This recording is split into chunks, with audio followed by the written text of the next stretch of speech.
வணக்கம் நண்பர்களே. இந்த பிரபஞ்சத்தில் மனிதர்களையும் தேவர்களையும் பாதுகாப்பதற்காக சிவனின் துணையுடன் பார்வதி தேவி எடுத்த ஒரு அவதாரத்தை பற்றித்தான் இந்த வீடியோ பதிவில் பார்க்க போகிறோம். ஆம், அந்த வடிவம்தான் காளி தேவி வடிவம். அதை பற்றித்தான் விரிவாக இந்த பதிவில் காணவிருக்கிறோம் நண்பர்களே. பல மண்டை ஓடுகளால் ஆன மாலையை அணிந்து விஸ்வரூபம் எடுத்து கோரை பற்களாலான அந்த பார்வதி தேவியின் உருவம் ஏன் வந்தது? சிவபெருமானையே தன்னுடைய காலில் போட்டு மிதித்ததன் காரணம் என்ன? நீளமான நாக்கில் இரத்தம் சொட்ட சொட்ட ஆடிய காளி தேவிக்கு ஏன் இப்படி உக்கிரமானது? தன்னுடைய கையில் அந்த தரிகாசுரனின் மண்டை ஓட்டை ஏன் வைத்திருந்தாள் பார்வதி தேவி? அந்த கதையின் பின்னால் ஒரு மாபெரும் தத்துவம் அடங்கியுள்ளது. வாருங்கள், அதை பற்றி முழுவதுமாக பார்த்து விடுவோம். தரிகாசுரன் என்னும் அரக்கன் பிரம்மனை நோக்கி கடுமையாக தவம் புரிந்தான். அவனது தவ வலிமையை கண்டு மெச்சிய பிரம்மாவோ அவன் முன் தோன்றி, உனக்கு என்ன வரம் வேண்டும் கேள் என்று கேட்டார். அப்பொழுது தரிகாசுரன், எனக்கு இந்த உலகில் சாகாத வரம் வேண்டும் என்று கேட்டான்.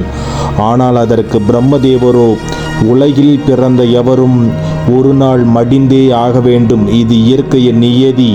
அதனால் உனக்கு சாகா வரம் கொடுக்க முடியாது என்று அந்த வரத்தை கொடுக்க மறுத்துவிட்டார்.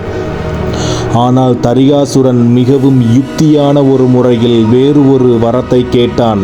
அதாவது 16 ஆண்டுகள் காலம் எந்த ஒரு பெண் எந்த ஒரு ஆண்மகனையும் பார்க்காமல் இருக்கிறாளோ அவள் கையாலே என் மரணம் நேரிட வேண்டும். மற்றபடி என் மரணம் வேறு யார் கையாலும் நேரிடக்கூடாது என்று பிரம்மதேவனிடம் அந்த வரத்தை கேட்டான். அந்த வரத்தை அப்படியே பிரம்மதேவனும் அவனுக்கு கொடுத்தார். அவன் வரத்தை பெற்ற பிறகு தேவர்களையும் மக்களையும் துன்புறுத்த ஆரம்பித்தான். அவனது தலைக்கணம் கொண்டு கொடூர செயல்களை செய்தான். அப்பொழுது தேவர்களும் மனிதர்களும் மக்களும் முனிவர்களும் சிவபெருமானை நோக்கி கேள்வி எழுப்பினர். இந்த அரக்கனை அழிப்பதற்கு ஏன் முடியவில்லை என்று கேள்வி எழுப்புகின்றனர். ஆனால் நெற்றிக்கண்ணில் பார்க்கும் சிவபெருமானுக்கு என்ன செய்வதென்று அறியாதிருந்தார். அப்பொழுது பார்வதி தேவியை அழைத்து, யாருமே செல்ல முடியாத குறிஞ்சி காட்டில் நீ ஒரு பெண் குழந்தையாக பிறந்து 16 வருடங்கள் எந்த ஒரு ஆண்மகன் கண்ணிலும் படாமல் வளருமாறு கேட்டுக்கொண்டார். 16 வருடங்கள் கழித்து நானே உன்னை திருமணம் செய்து கொள்ள வருவேன் என்று சிவபெருமான் சொல்ல, சிவபெருமானின் அன்பு கட்டளையை ஏற்றுக்கொண்ட பார்வதி தேவி அவர்கள் அவர் சொன்னது போலவே குறிஞ்சி என்னும் காட்டில் ஒரு அழகிய பெண்மணியாக பிறந்து 16 ஆண்டு காலம் எந்த ஒரு ஆண்மகனையும் பாராமல் வளர்ந்து வந்தாள்.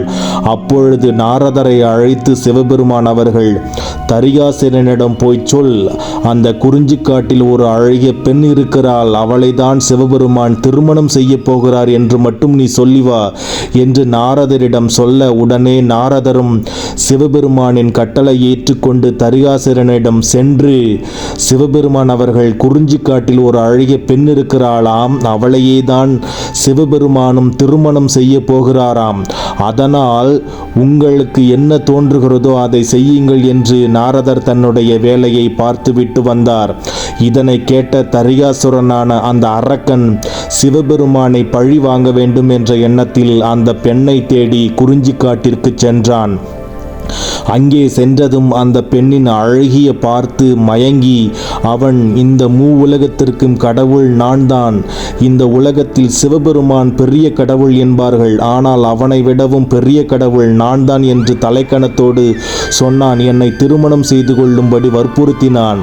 இதனால் உக்கிரமடைந்த பார்வதி தேவி படிப்படியாக தன்னுடைய உச்சக்கட்ட கோபத்தை அடைந்தாள். இதனால் கட்டாயப்படுத்தி ஒரு கட்டத்தில் கைப்பிடித்து இழுக்கும் நிலை ஏற்பட்டதால் பார்வதி தேவியானவள் தன்னுடைய காளி அவதாரத்தை எடுத்தாள்.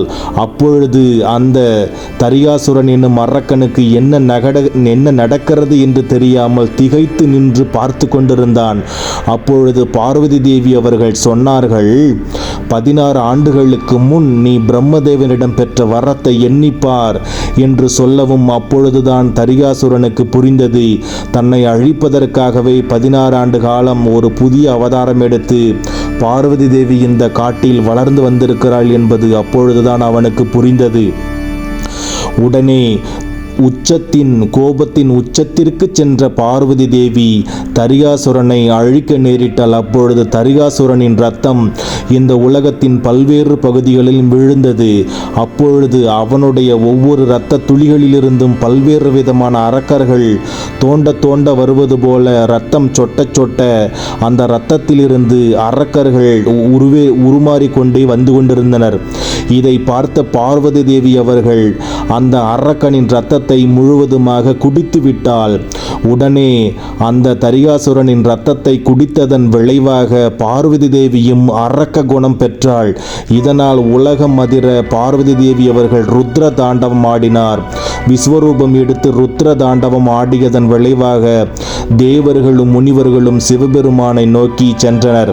அப்பொழுது பார்வதி தேவி மிகவும் உக்கிரமாக இருக்கிறாள், இந்த உலகம் தாங்காது போலதற்கே என்று சொல்லவும் சிவபெருமான் தன்னுடைய நெற்றிக்கண்ணால் பார்த்தபடியே குறிஞ்சிக்காட்டிற்கு சென்றார். அப்பொழுது பார்வதி தேவியின் காலுக்கு அடியில் சென்று சிவபெருமான் அவர்கள் படுத்து கொண்டார். தன்னுடைய காலை எடுத்து சிவபெருமானின் நெஞ்சில் வைக்கும் பொழுதுதான் அவள் உணர்கிறாள் தான் யார் மீது கால் வைத்து மிதித்துள்ளோம் என்பதை உணர்ந்த பார்வதி தேவி உடனே சுயரூபம் அடைந்தாள். அதாவது சாதாரணமான நிலைக்கு வந்தாள். தன்னுடைய உக்கிர ஆட்டத்தை நிறுத்தி மீண்டும் சிவபெருமானுடன் ஒன்று சேர்ந்தார். இதனால்தான் பார்வதி தேவி அவர்கள் உக்கிர நிலைக்கு சென்றார் என்று சொன்னால் அது மிகையாகாது. ஒரு அரக்கனை அழிப்பதற்காக சிவபெருமானின் உதவியுடன் எடுக்கப்பட்ட அந்த அவதாரம்தான் இந்த ருத்ர காளி அவதாரம் என்று சொன்னால் அது மிகையாகாது நண்பர்களே.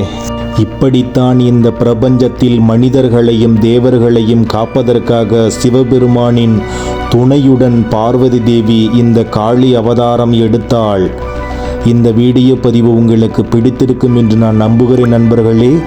இந்த வீடியோ பதிவு உங்களுக்கு பிடித்திருக்கும் பட்சத்தில் உங்களது நண்பர்களுக்கு நீங்கள் ஷேர் செய்யுங்கள், லைக் செய்யுங்கள், கமெண்ட் செய்யுங்கள். புதிய நண்பர்கள் சப்ஸ்கிரைப் செய்யுங்கள். நன்றி, வணக்கம்.